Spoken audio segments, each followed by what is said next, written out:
Ho, ho, ho.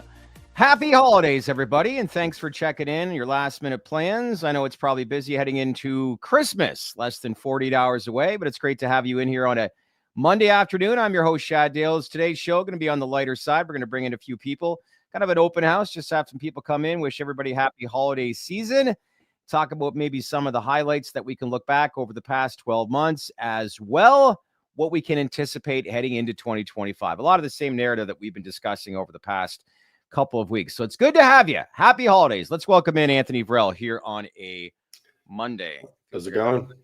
This hat's pretty high. Yeah, it looks like a cone head kind of. All right. With the give that little the hat straight up. Look, I want to move to the States. I want to move to Florida. So I thought I'd bring over my Marlins jersey. Bought That this is a back throwback. That's a throwback jersey. That's one of the real ones. I bought this back in 1993. I don't know if you're baseball fans, but remember those teal baseball helmets they used to wear? That's the best hat. That's the best pro hat. The teal Marlins hat with the logo. What are you sporting? What's the sweater you got on there, champ? It's a Pendleton sweater that I bought a while ago in Colorado. Looks nice. Looks cozy. It's probably a little warm wearing that right now, being what, 75 degrees in Florida right now, but like 70. I'm sure you got the air conditioning cranked. Listen, the windows are open. I've got my entire house. The windows are open. Yeah. Nice. Well, here we are. Can you believe it? It's December 23rd, and this is our last live stream. We're going to take a little bit of a break, but again, we've told people we've got everything planned, content going out every single day over the holiday season, including a great panel discussion later this week with Michael DeJulio, Bina Goldenberg, and David Klein. We're going to post that on Friday. Yeah. Got some good reform videos going out. We're going to take a break, obviously, on Wednesday, Christmas Day. But here we are, the holiday season. Can't believe another year has passed. And before we bring in Jason Wild from TerrAscend, if you had to put it into one or two words this past year for the industry, what would you say? What was the year that we just had? I would say frustrating and enlightening to a certain degree. I like that. We got the HHS unredacted document. We got rescheduling in motion, but at the same time, it's still very frustrating that we're still where we are currently. Yeah. Could have got safe done this year if we really wanted to get it done. Obviously, we're going into 2025 without it. Got some, not promises, but statements by the incoming administration that they could address cannabis banking. They could address rescheduling quite quickly. And yeah, I would say frustrating would be my one word to mark it off. You're not alone on that one. I'm sure there's a lot of people that would be agreeing and backing you up on that. Phoenix Dave Wave writes, my windows are open in Phoenix as well. What's the temperature in beautiful Phoenix, Arizona right now? Phoenix, the weather's probably money right now. Who won that game yesterday between the Cardinals and Panthers? That went into overtime. I didn't see the end. Panthers won, I'm pretty sure. Bryce Young suddenly looks like he could be the real deal. Dude, Chuba Hubbard killed me. He put up 32 points. Yeah. We had Jason in the background. I was going to bring him up, but it looks like we lost him. But he'll come up in just a moment. 75 degrees. Here he is. Let's bring in Jason Wild, chairman of TerrAscend. Happy holidays. Good to see you. How are things? Hey guys, I'm having my connection keeps dropping, going downhill. I hear you for the first few seconds. No. Well, no. Wave and say happy holidays. Oh, we lost him. Lost him again. You know what? Let's shift now and head to the nation's capital. Actually, Baltimore is actually where he resides. Let's bring in everybody's favorite friend of the podcast, cannabis lobbyist, Mr. Don Murphy. Good to see you. How are things? Good to sort of be with you. I'd rather be in Florida, but it's nice to sort of be away from Capitol Hill for a little while. Yeah, I bet.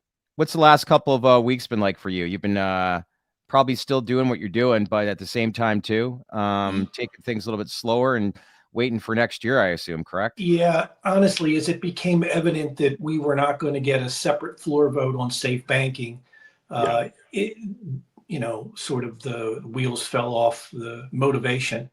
And look, we've seen this movie before. We knew how it was going to end if Chuck Schumer didn't bring it out for a separate vote.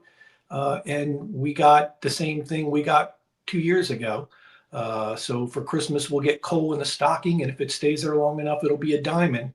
But a lot of us don't have a lot of time to commit to this anymore. So yeah, we need it. We need it sooner rather than later. Yeah. Knowing what you know now, Don, and seeing with the incoming administration, like, what are you thinking going into 2025? Like, are you positive? Are you kind of taking the same tact as we took before, as we have seen things talked about, yet we haven't seen follow through in action? Like, how are you, like, what's your mindset going into 2025? Well, I'll tell you, I won't be spending so much time in the Senate Banking Committee. Yeah. You know, they gave us the head fake, right? They had a hearing and they had a vote and they passed safe banking to the floor.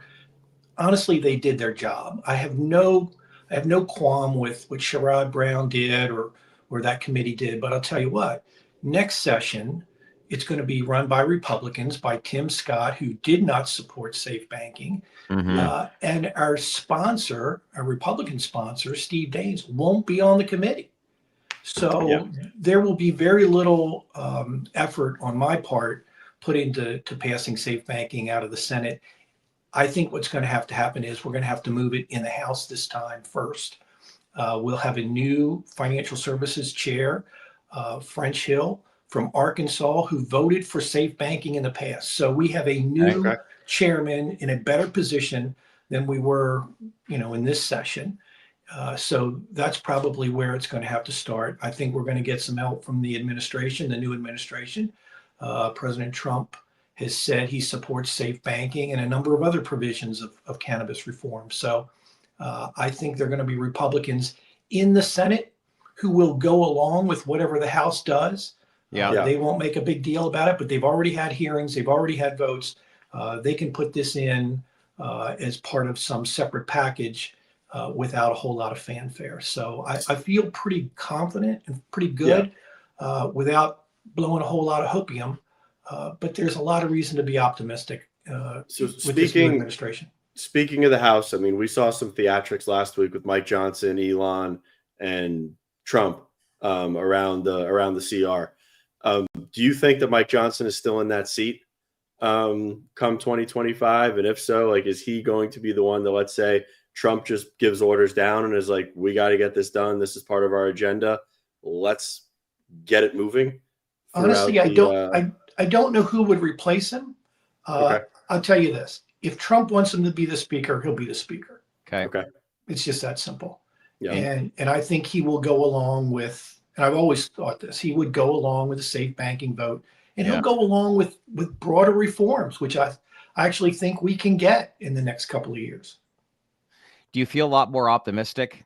Like, look, I don't want to bring up, we've been through this a million times about the current administration, and it just, nothing ever got done. There was some talk, but when it came to like pen to paper, nothing actually became official and passed. But saying all this is, like, to Anthony's point, how optimistic do you feel? Do you feel better about this administration than what we just experienced over the last 4 years? Absolutely. Yes, because I never believed that Joe Biden cared that much about cannabis reform. He made some statements that were political statements and then didn't act on them until years after, the start of his administration. He could have done that much sooner. So, and look, I think Trump actually believes what he says, but it's also popular. And Trump has a reason to want to do something for that youth vote that went his way, the black vote that went his way. He's going to want to do something. I think if I was advising him, I'd say, if you're going to do something, do it before the end of this the 119th Congress, the next 2 years. So when the House is up for re-election, which is a very narrow margin, he will keep the House if he does the right things with respect to cannabis and some other popular reforms, because he doesn't want to lose the House. He's been through a Democrat House before, and they impeached him twice. He don't want to do that again. Forgot about that. If you were invited for Christmas dinner over at Chuck Schumer's house, what would you say to him? I wouldn't go. Okay. I was just gonna say I wouldn't go. I would decline the invite. Yeah. No. I got to be honest. No more Mr. Nice Guy. I tried and tried. Look, I'm a partisan. I try to be nice to Chuck Schumer, and I believe that he kind of wanted to do this, but he held the ball too long. Right? Mhm. We got to the point where, yeah, you want to blame Republicans or you want to blame Mitch McConnell. You can't keep blaming Mitch McConnell for doing the same thing over and over again. Correct. Like, take a detour around him. Bring the bill to the floor. You tell me the bill's going to die on the floor? It died in your drawer. Yeah. It died. It died because you didn't bring it up. You're the only one to blame for this. And if you choose to blame Republicans, then, just be honest with yourself. You're just a partisan hack. I'm a partisan hack too, but I understand who's on our side and who's not. And when you have friends like Chuck Schumer who drag their feet and don't bring a bill up for a vote, they're not your friends. Yeah. What I like moving forward is the fact that we didn't know the truth or what was false, say 8 years ago, with a lot of stuff related to Donald Trump.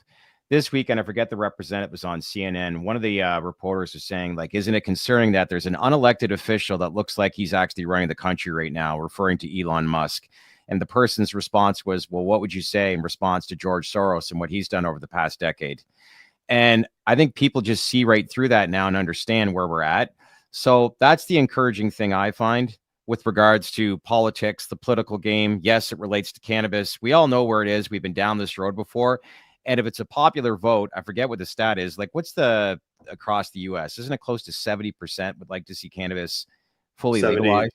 73%. I'm pretty sure. So that obviously, and the other 20-some% don't really care that much. Yeah, they just don't. Yeah, they don't. They just don't want to smell it in public. That's pretty much it. Right. It's as easy. It's literally as easy as that.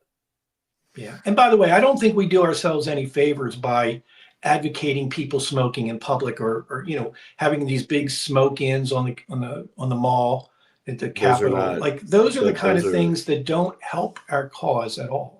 No, those are completely counterintuitive. I look at Donald Trump, the angles, obviously, with the veterans. He's not looking at descheduling and legalizing this because he had a brother that died of alcoholism. That's something completely separate from cannabis. But when you look at that, he's never drank. He's never smoked. I think this is the safe approach when you look at medical and research.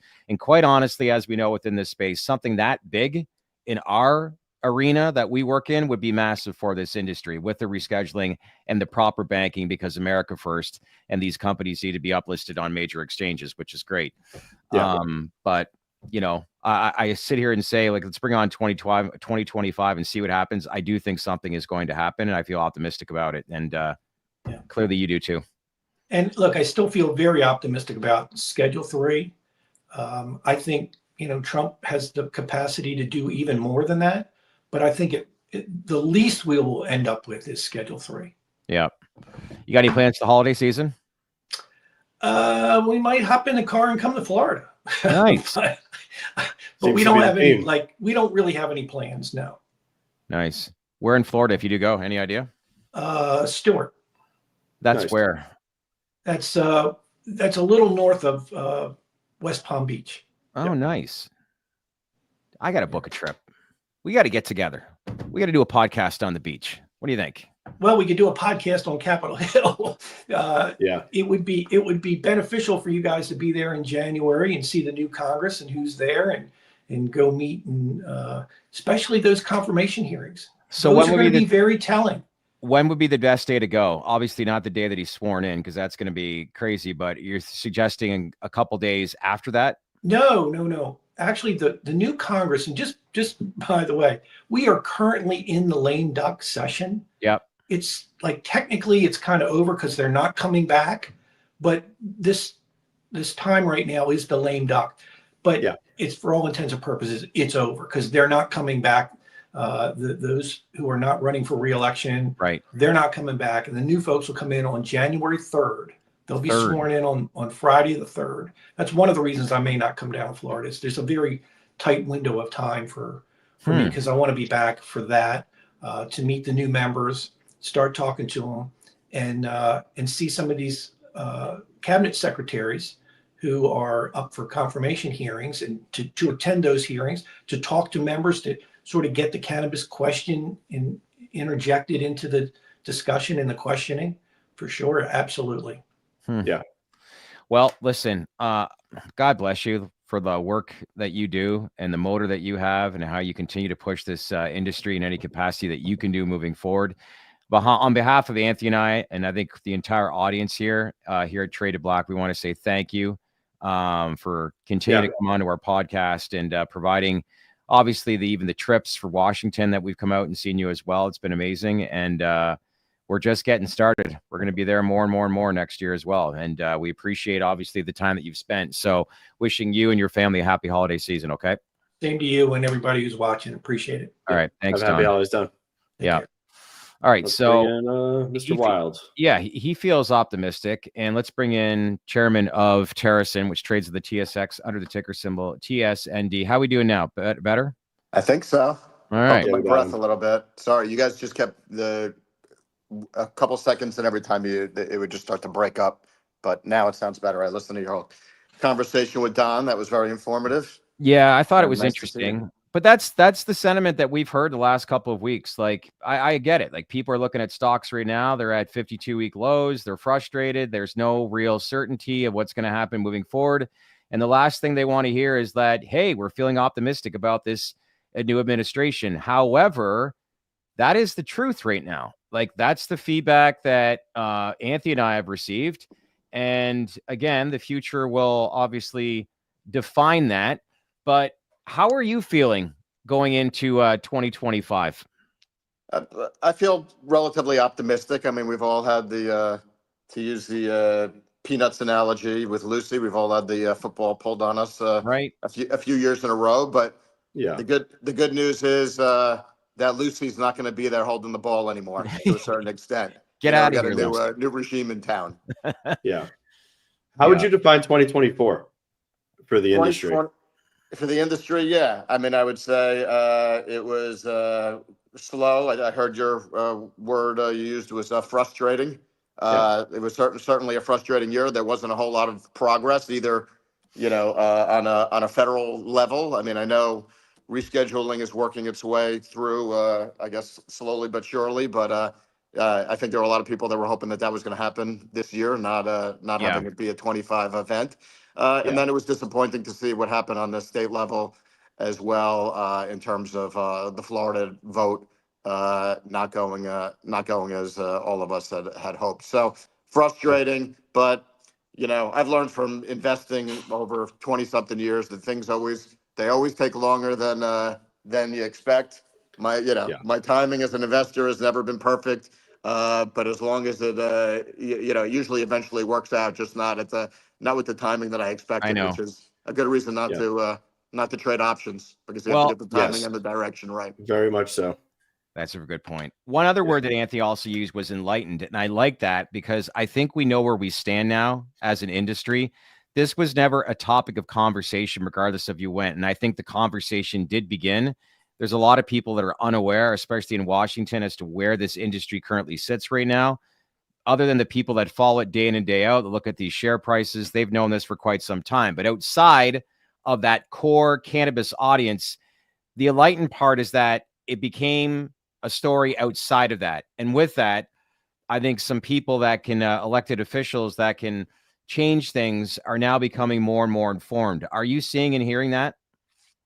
Yeah, I think so. I mean, just look at the tweet that Trump put out in September, or I guess he did it on Truth Social. Yeah, I've read it several times. I mean, he seemed pretty well educated on the issue. He hit all the major points that I would have wanted him to write in this tweet. It seems like a lot of pragmatic people on both sides of the aisle now understand what the situation is. They also understand that that there's 500,000 or so employees in this industry, and that this is an industry that could use their help getting this thing over the finish line. I think in the past, and as Don mentioned, I believe, like, there's not that much opposition to cannabis reform.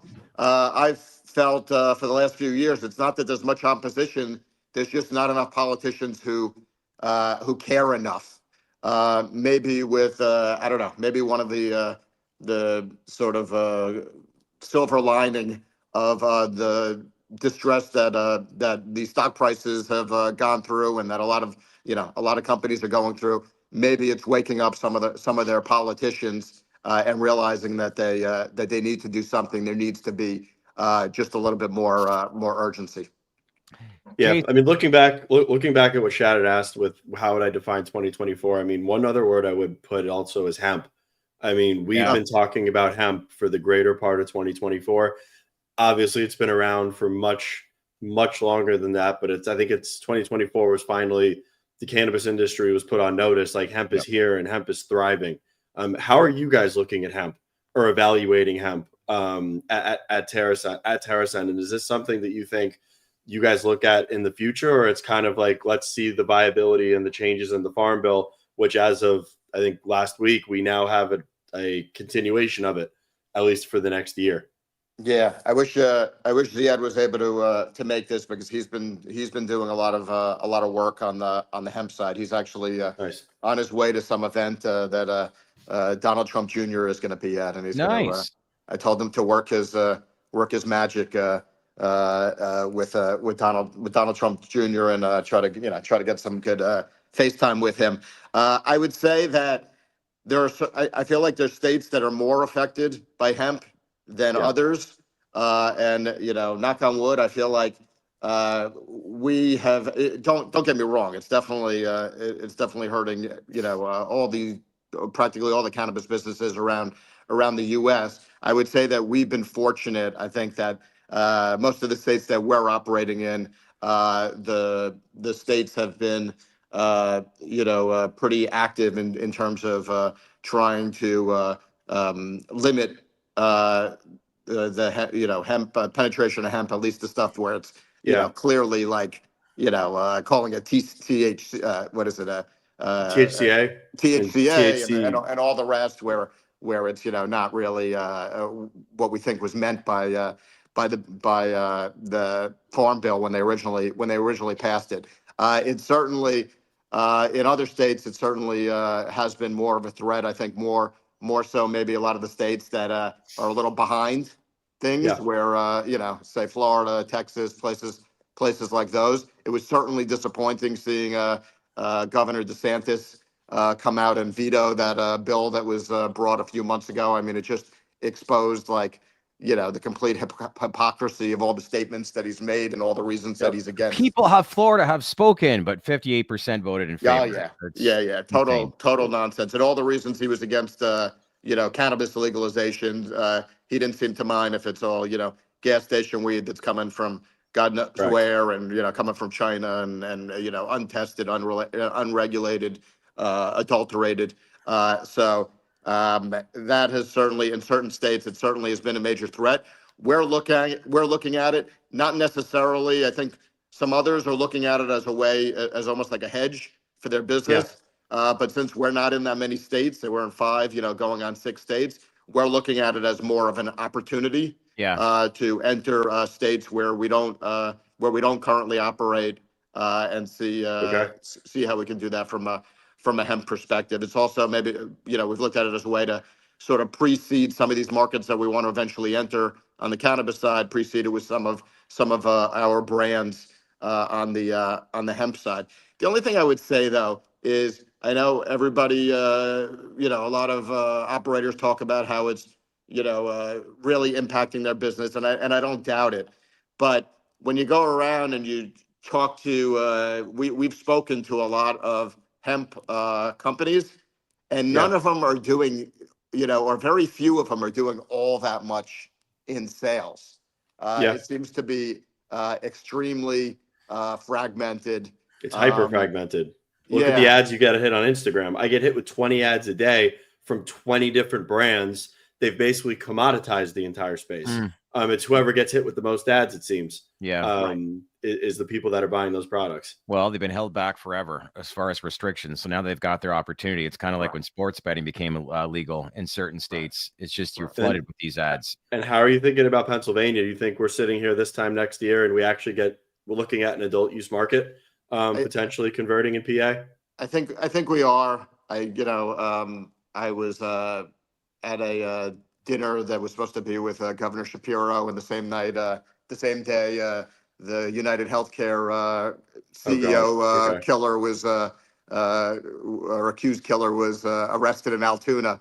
So so the governor wasn't able to come to the dinner, but we did have a chance to have dinner with his head of policy, and they have made it clear that it's very important for them to get a bill done this year, done and enacted. The fact is, the state, if you remember a couple of years ago, all these states got money from the federal government, and early on in COVID, and these states almost had an embarrassment of riches where they didn't really have too many budget holes they needed to fix.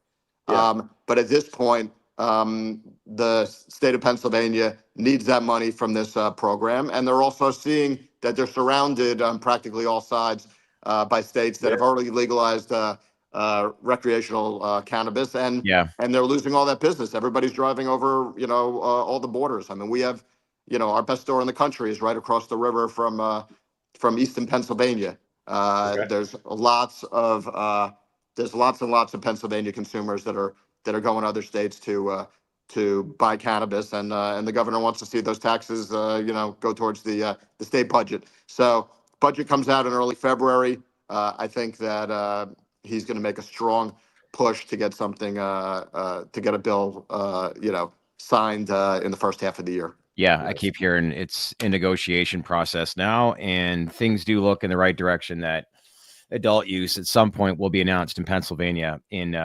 2025. Last thing I want to bring up, look, you worked on Wall Street for decades, okay? And I was speaking to someone over at Canaccord about a month ago, and there was a few companies in the industry. Verano was one, yourself, where there was, I think there was 500,000 shares bought for TerrAscend from a couple of weeks ago. Outside of just focusing on cannabis, you worked on Wall Street. Donald Trump enters into office. How do you think the small cap environment will perform in 2025, knowing that this new administration is going to enter into office? All signs seem positive and seem heading in the right direction, but based on your experience, like, how do you see that kind of unfolding over the course of the next year? Yeah, I think a lot of it will have to do with interest rates and inflation, obviously. But I think that there is definitely a new sense of optimism because we have a president who's a business person, and the people that he's surrounding himself with are business people, successful business people as well. I think part of the reason that maybe that Trump won by a decisive margin, relative to the way the country usually comes out 50-50, is because even people center or center left, they realized that the Democrats had gone too far left and that they were sort of anti-business. So I think that is definitely a positive. I mean, that's what makes me feel better about just getting progress done and getting from a reform perspective for cannabis, because there's no reason for Republicans to virtue signal or grandstand about why they want to get cannabis reform done. If they want to get it done, it's because they actually want to get it done. The Democrats have showed us that they like to just use it as an issue to sort of show that they're fighting for the people who are being mostly impacted by this. But we've also, I think overall voters have realized that, that they're trying to fool us. I mean, even if we even look at, you guys know I moved from New York to Florida. The New York cannabis program was sort of a microcosm of what's gone on with the Democrats or the liberals. It's been a disaster, and we've all come to realize that they didn't really, or at least I'll speak only for myself, or many voters have realized that the people who sort of profess the most outrage to everything that's gone on in cannabis over the last several decades, that maybe they don't really want to get anything done. So I'm super thankful that we've got a president, an incoming president who has made it clear that he supports Yeah. cannabis, and he's surrounded by other people who realize it as well. Even this whole Operation Choke Point and the slowdown in banking, or the blocking of banking for people that were in crypto. It's like everybody's starting to realize that that all the tools that were used against the cannabis operators over the years, it's bound to spread out to and affect everybody else if they don't put a stop to it. We're about to embark on major change, especially in the media landscape and how people consume content. It's been going on for a while, but people understand and believe it now, considering what happened the last election. And all you can hope for is change. And I think that's what's going to happen, and it already is happening. So listen, on behalf of Anthony and I want to say thanks to you, Ziad, the whole crew, over the past year or so. And obviously great having you guys on, providing some feedback and some dialogue and direction for the overall industry. But happy holidays to you and the family. Enjoy the weather, obviously, down in Florida. And let's catch up in 2025, okay? Happy holidays, and come down and visit. We'll do something from down here.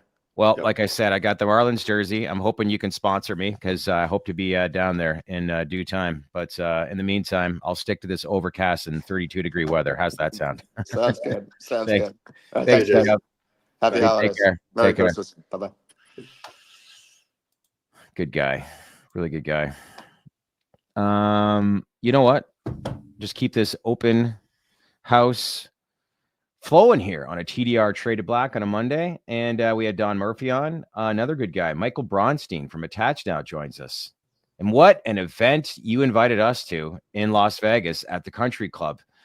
Man, oh man, I felt optimistic that night when you had a lot of the big players in the space, but it was talking about the lobbying efforts, the communication that's going to happen in Washington in 2025, left us feeling somewhat optimistic. But for those that obviously didn't make it, what do you predict as far as the industry as a whole gathering together and making sure that the right people get the right messaging to back up with what we've been saying about, quote unquote, we feel optimistic about this Trump administration? What's your message?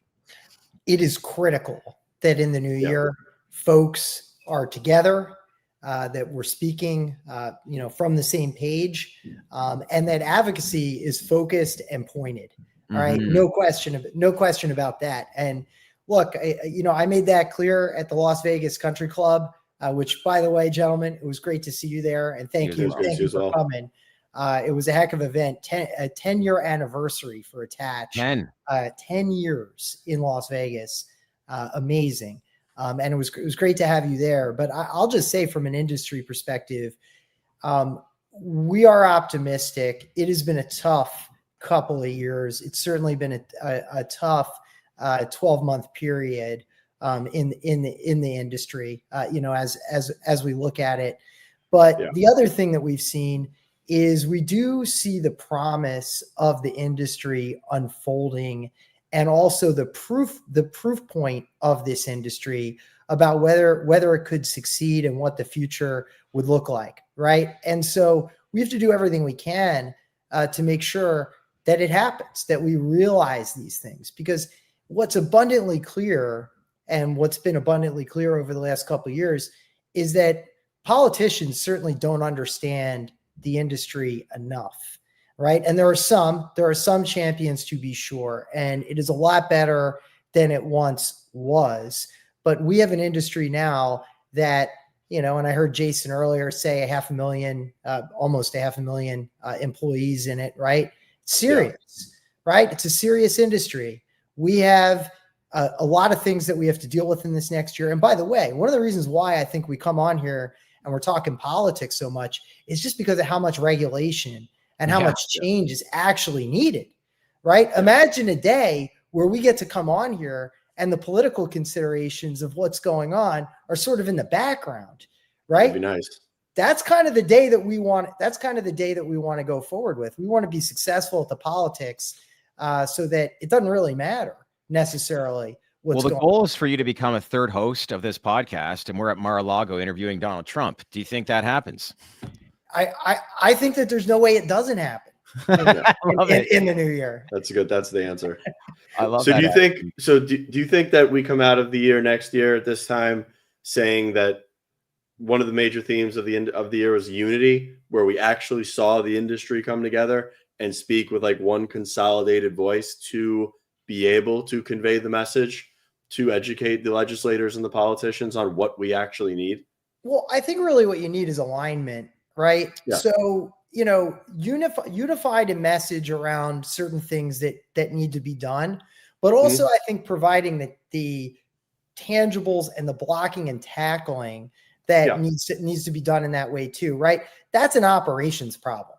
Okay. Yeah. We've had leadership problems. I think the leadership problems that have happened are behind us, and we can look forward to, leadership going forward. But when you're talking about the need for organization, when you're talking about, the need for that infrastructure being built, those, like a business, are operational issues, right? Yeah. And I think that if we get our head around those things, it'll be a good year. Now, remember, you just have to sort of be in formation and have all of these things kind of hitting the right way, right? There's a lot of things that we're doing right now that will yield dividends in the longer term. Okay. Like a good investment will, right? So, what we've seen on scheduling reform, right? We think that is going to continue to be positive going into the new year. We think that the growth of the industry in certain places, we're looking at Pennsylvania, obviously getting involved. We're looking at more sensible regulatory regimes going forward. All of those things are positive. And a lot of the issue here is, where's the execution, right? Yeah. Certainly from an industry side. And I'm here to make sure that, these next 12 months, when we come on next year, after we've done the Mar-a-Lago interview, will have been one of execution. When I look at Mark Landers, love his comments. Prohibitionists have Sabbath and Sam. What do we have? And we got Michael Bronstein and ATACH. Exactly. That's and I will say that's the natural answer to that. And I wanted to segue into that. So saying that, because we do have you, for those that are still learning about more on the cannabis side, you and your agency, what is the first 90-day timeline look for you once 2025 rolls around and this new administration enters into office? One of the things that we've done is we've moved the places in place to deal with the new administration. The other thing that we're doing is we're looking at policy from a number of different levers. Okay. Like, I think that one of the things that hasn't happened is there's sort of been a disconnect about where things can be effectuated, and also how incremental change can also help get us the places where we need to go. It's not an all or nothing, approach on some of these things. So I think incremental, as we've discussed. Yes, I think incremental. Now, incremental doesn't mean bold. It does not mean bold, right? I think that we provide bold leadership here on getting some of the changes that we need, right? Like, I think that even when we look at like capital markets reform or something like that, right? I think that there are incremental steps that are going to make things easier and better, that we can do from an administrative process. I think that there are things that we can do not just in Congress, but I think there are things that we can do in the states, right? Where we see a lot of the laboratory of the state markets are the things that are driving the U.S. marketplace, and then taking those things that are working well and introducing them at the national level, because like policy here, I think that the states have gone so far, and the federal government like a millimeter as to where it needs to go. That's a great point. And it may not necessarily be catching the federal government up. It may be getting the federal government out of the way. But there's no better thing to do, and it's to grab the attention of your constituents, as I've been saying over the last week or two with some of the stuff I've learned. And that's going to grab elected officials from Washington's attention. So is that the strategy you're thinking? Yeah, no, I think that that's definitely part of the strategy, right? And when we look at these things, all of these things have to work together. And I think that there has to be focus, but at the same time, there's certain legs of the stool that hadn't been utilized as much previously that we're utilizing now, right? Litigation, that's something that can help force policy change on some of these items. And, we've gone forward and, we've helped put together groups to be able to deal with that, with the problems that we see too, right? It's a leg of the stool. You have the administration, You have Congress, all right? You've got the judiciary, and then you've got what's going on at states. So a lot of where the cannabis industry exists is in this area where the federal government is not doing anything and where states have moved forward. So the question is, where can you push from a policy perspective to be able to get this thing across the finish line, right? When we get federal legalization, one, is cannabis really illegal in the United States right now? In most states, it's not. Okay. Correct. So we have to stop talking about ending prohibition. We ended that. If we talk about ending prohibition, what's going to happen is we are going to get a system that's forced on us that none of us really want to see. I bet. Right? When we talk about the federal government coming into compliance with what states are doing, then we're going to get a lot more of what we want to see.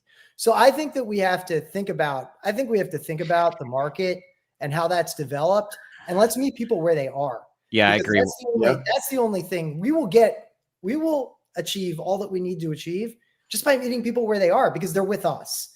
Okay. And that's the thing. That's what politics has not gotten so far. They're with us. And I think that we can bring even more people on board with this. That term you used about end prohibition is so, if you stop and think about it, is actually really telling and accurate and very dated. If you think about from a state's level, how many states now have legalized it recreationally across the country? Is there 26 or 7? Yeah, I mean, we're up there. You add that to medical, right? Yeah. And we're 39. talking about schedule, when we talk about scheduling, okay, we saw this last year. I want you to remember how historic this moment was. We saw the federal government, which by the way, is probably, 20 years behind where the research was on this, 10 if you're generous, right? That marijuana is medicine. Okay. Mm-hmm. That was a radical idea when we started this movement. Radical. Okay? So Michael, finish your thought. But we've now seen the federal government adopt that stance.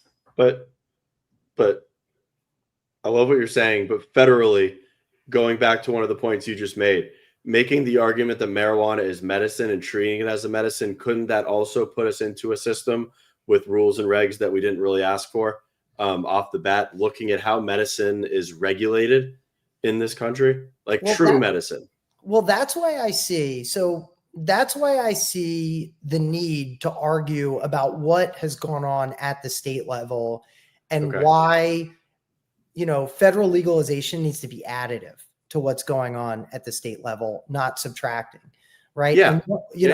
And so I think that argument doesn't get in the way of where the federal government could go.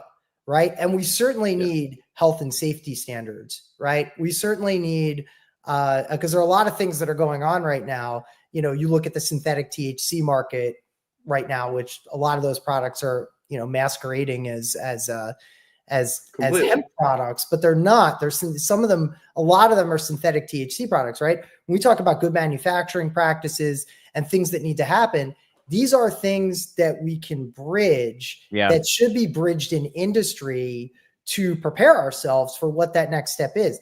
I don't think that I think that the federal government, with those who I've talked to in it and in the advocacy that's gone around it, I don't think that the federal government steps over these state level programs with what it is that we're doing, but we sure have to make sure that those programs that do exist, that they, that they're able to flourish under that. So I don't discount, what you're saying, but I also don't think that, that the outcome of this, if we do this right, is going to be worse. It'll be better. Yeah.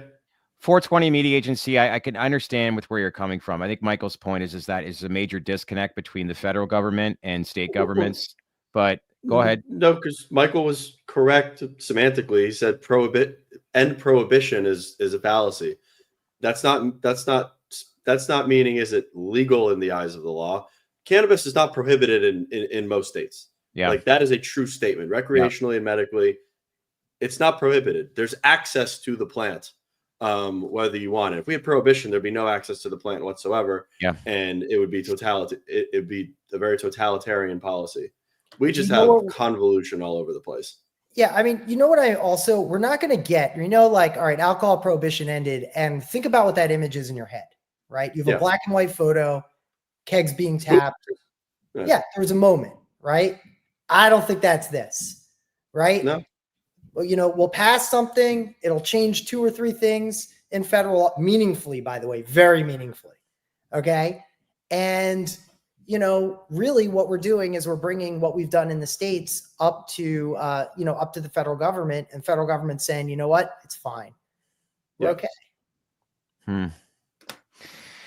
Well, the key here is the conversation has started, and let's keep it rolling as far as 2025. I know you guys got a lot of work on your agenda, and listen, wish you and your family a happy holiday season. And I appreciate you checking in all the time with us and providing some dialogue and feedback over the course of the past year. We actually met you, I think, probably sometime in July. And I feel like we've been speaking to you for years, but it's been great. And always appreciate the best thought leaders in the industry and their respective verticals that they focus on to have your opinions heard here on our platform to give our audience a little bit better direction on what they're seeing, hearing on the overall industry developing. Whether you agree or disagree, it's always good to have people like yourself on. So again, thank you on behalf of Anthony and I and our viewers out there. The pleasure is all mine. And I will also echo what I'm seeing here. Nobody should be going to jail for cannabis use at all, right? And we will do everything that we can in the upcoming year to make sure that that is true. Have a wonderful holiday, guys. All right. Thanks, Michael. Appreciate your time. 25, Mike. Well said. And he's bang on with that. And I know some people can get heated, but it's just like, I get it.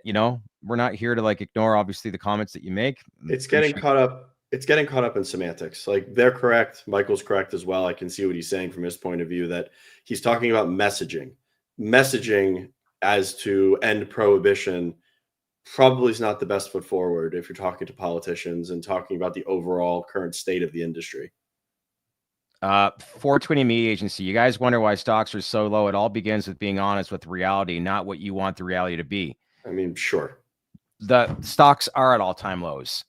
We're not here to clickbait and provide you misdirection on information. I don't know what that means, but that's just sometimes I find this frustrating in this ecosystem, because I've worked at Bloomberg Television. I do proper research, reach out to the appropriate people that have actual information that's credible and backing. That is the experience that I have as a professional. Enough of this crap, okay? If you guys have opinions or concerns, come to it with a constructive argument. I'm here to be open-minded and give back to what you want to hear. I'm not swaying one person one way or another. I'm open to having a conversation. This is what podcasts are all about. But to think I'm trying to make the reality and what I want it to be, the reality is right now, and we make the effort to go to Washington, to get in front of senators' faces, to ask them questions, to make sure that we push the narrative forward. And we keep doing that because it needs to be part of the growth opportunity for this industry. These elected officials need to be educated, and among other things. But anyways, I shouldn't be getting heated here in the holiday season, but here I am. I was going to say they're entitled to their opinion just as much as we're entitled to ours. It's healthy debate. I don't think it was a jab at your integrity in any way. Well, it's not even so much the integrity of me. I'm just saying, if we're calling out what we're trying to portray as a company and a platform, it's not about me personally. It's just, what I'm trying to, none of this is about me. This is about giving the whole audience information that they want. We're lucky enough, because this is what we're doing day in and day out, to give back to you, the community. And that means going on the road, spending money that we don't have, to go to Washington to give, the information back that you guys want. So if you guys got questions, concerns, or if there's anything you want us to learn more of, let us know. We'll reach out and try to get you the feedback. Take it however you want, but all you can do is provide us with access to information that you want, because it's all about you guys. Hope that makes sense. Makes complete sense. Yeah. All right. Let's move on now, and let's welcome in our good. Look at this guy. Yes, sir.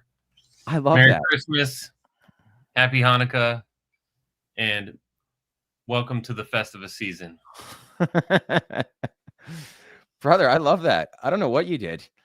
You look like you I don't know if you went looking for a Christmas tree in Virginia here today or if you went skydiving, but it looks great. How are things? Happy holidays. Yes, I managed to ride up to Virginia today, see some ducks, take some measurements, build some things, and run back for the show. It was merely a day trip, but I can't wait to get back up there. I'll tell you, there's something very zen about being out in nature without screens, and that's what I would like to recommend to everyone out there.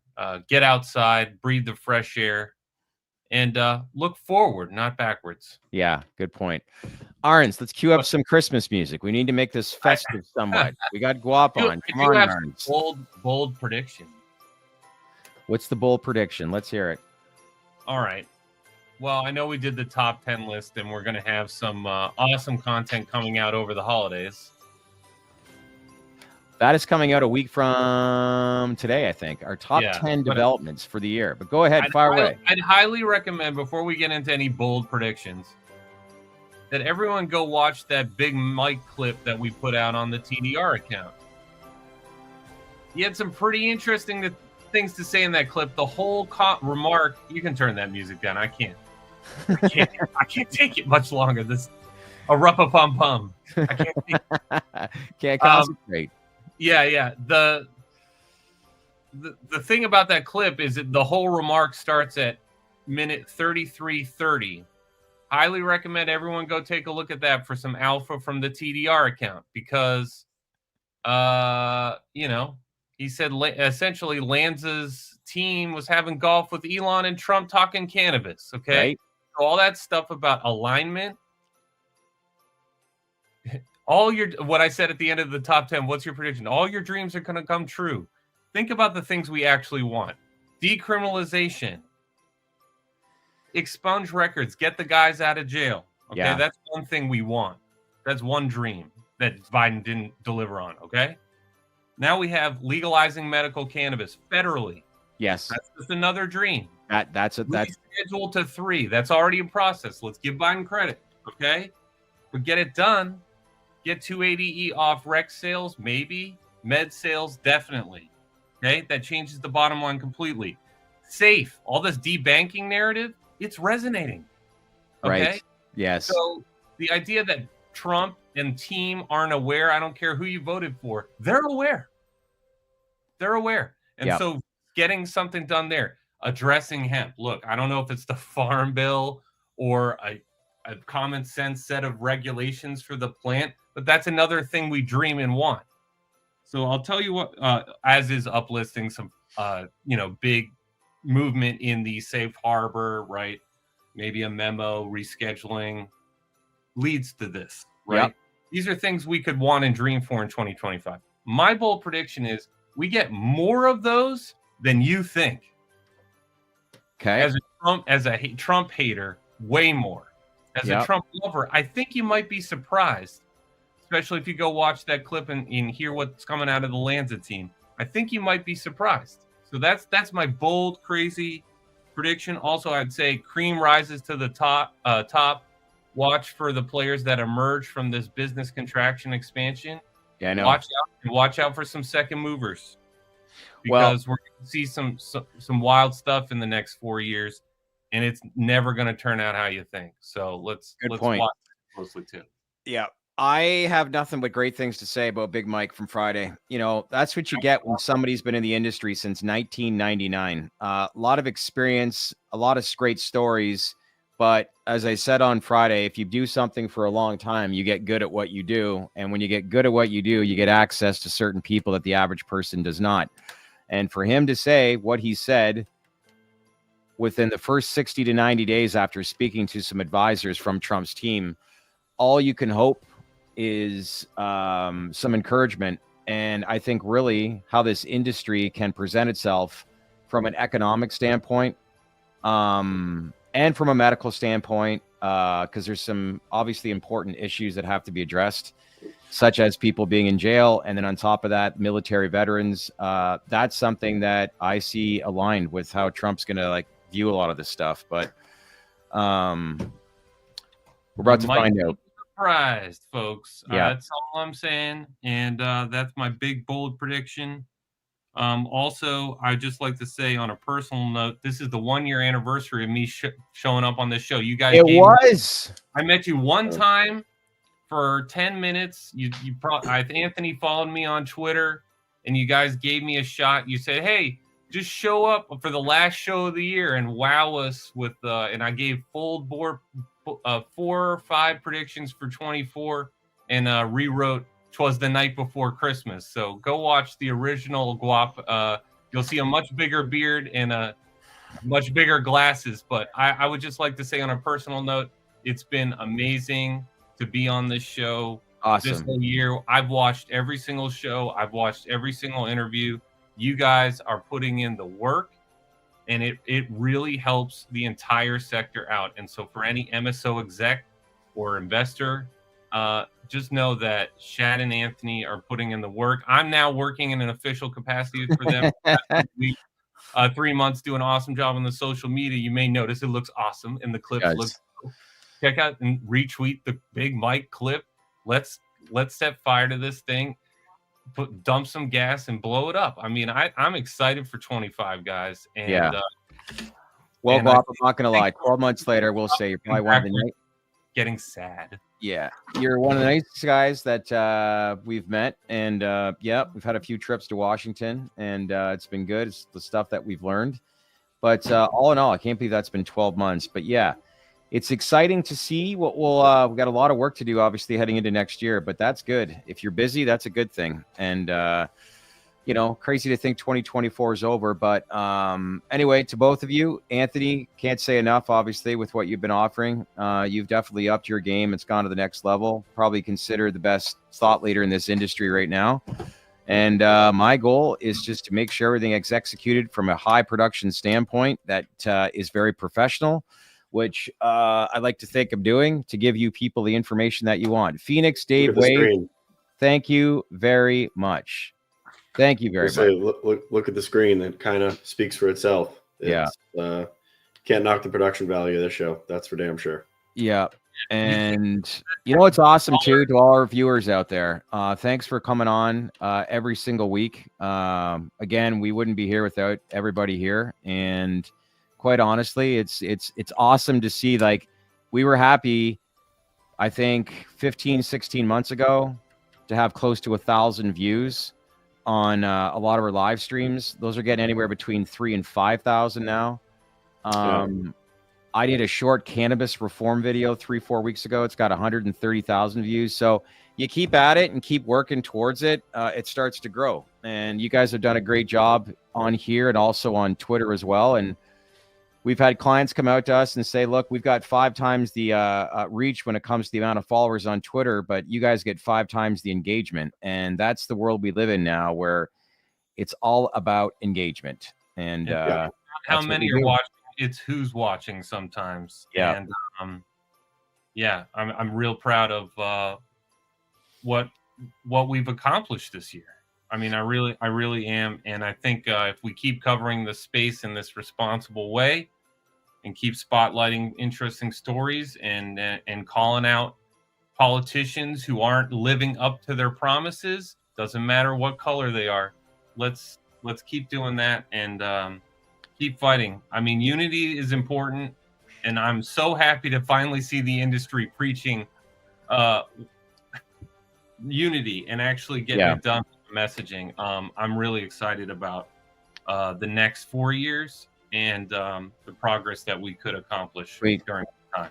Special shout out going out to Fred Gann too, from Indianapolis. He is a GM executive. You guys have swag coming, but I received a box late last week and I was like, I actually just got a new Tahoe. So I was thinking that GM was just sending me some swag because I got a new vehicle. Okay. But long story short, it's a big listener to our podcast. He's from the head office of General Motors in Indianapolis. And he sent all these vests, hoodies, shirts, sweaters. It's got the Chevy logo and McLaren, their Indy racing team. Okay. Super awesome. So, I like the orange. Yeah. So I sent them the addresses to both you guys. So a special thank you to Fred and he's a big follower, and also a big follower on our Baked In newsletter. So is that who just dropped us $50 in the super chat, Phoenix Dave Wave, or is this a different super listener out there? Somebody different, but yeah, I was very, very happy. I say my favorite truck in the whole world is a 1950s burnt orange Chevy Apache. So yeah, go GM. There you go. I'd rock that swag. I love that Chevy. American pride. Wink, wink. General Motors, if you're watching, we'd love to have we you. We could use a couple TDR wrapped Hummer EVs. Yeah, that'll be. We just look like cheap. We'll take whatever. I really do this so I can afford $1 thrift store hats like this. That's really what I'm in it for. Christopher Brady, thanks for coming on. Can you email me your address again? I got to get you some swag. Oh my God, look at all these super tickers that are coming in. Thank you. This is amazing. If we did it for the shirts and the super tickers, we This is amazing. Not necessary, but honestly, we very much appreciate this. And also, Christopher, send me an email again. I know I got to get on that. And then one last thing, because I know you've brought this comment about 6 times here today. Shad, you should audition to be on Survivor. I just want to address that. I don't know what that, I assume it's just because I'm trying to survive in this industry, but I don't think I'd last long. You're not a savvy enough Slytherin to last in Survivor. I would like I'd be one of those guys. I'm like, you're doing it wrong. Let me show you how it's done, and then I'm gone. Yeah. I'll be on season 20 of Alone. I'm training up in Virginia. I think I'm almost there. I need about 5-6 more years. You know who could win though? Because he just would keep his mouth shut the whole time. AV. I'd be really good at Survivor. Oh, you're right. I would go crazy if anyone. I flip. Okay, Ray, hold on. Nod your head if you think you could win. I would just manipulate everybody. I'd be very good at manipulating all the people. It's the guys who get really fat and you're a good chef too. Some of the food, if they could have that around the old bonfire. Yeah. Well, who's going to bow hunt your food, AV? I think we could be a good team. I can go. Trust me, I'm a lot more outdoorsy than you'd imagine. I don't know if I want to read that last comment. All right. Well, listen, enjoy your holiday season. Day after Christmas, make sure to log on to Netflix. Squid Game season 2 kicks in. Is it? You saw that they're doing the NFL's on Christmas Day. Yeah, I'm trying on to Netflix. It is. Yeah. They got the Ravens, Chiefs, and a couple other. It's like 2 big games. Ravens play at Houston, and it's Chiefs and Steelers. That's about as good as it gets. Actually, for the first time since the 1927, I forget what stat is, almost 100 years old. The Kansas City Chiefs, in their schedule this year, will play on 6 different days. Monday they played, Thursday. It's happening again. Friday. Wednesday. Monday, Wednesday, Thursday, Friday, Saturday, Sunday. Sunday, yeah. It's crazy. Anyway, sorry, Bob. Tuesday game, aren't we? No. I want to record an NFL podcast with you guys. I really do. Yeah. Well, listen, we're gonna wrap this up. I gotta go. My wife's waiting for me as we head for dinner. On behalf of everybody, want to wish you obviously a very, very happy holiday season. Very Merry Christmas. Happy New Year. Thanks so much again. Appreciate all the support. Anthony does too. Guap does too. Everybody here. Arns as well. Give him a big thumbs up too. Our producer behind the scenes. He is working his tail off.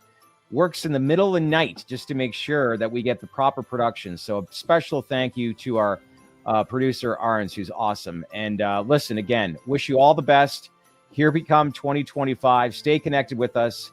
And as we continue to grow, and hopefully this goes mainstream, and you guys can all sit here and say I was one of the real OGs of this particular YouTube channel, because that's the vision and that's where we want to go. And we wouldn't be here without you. So, gents, enjoy the rest of your day and your holiday season, and we'll catch up with you after the holidays. Okay? Definitely will. Thank you, everybody. Bye. Thank you. Take care.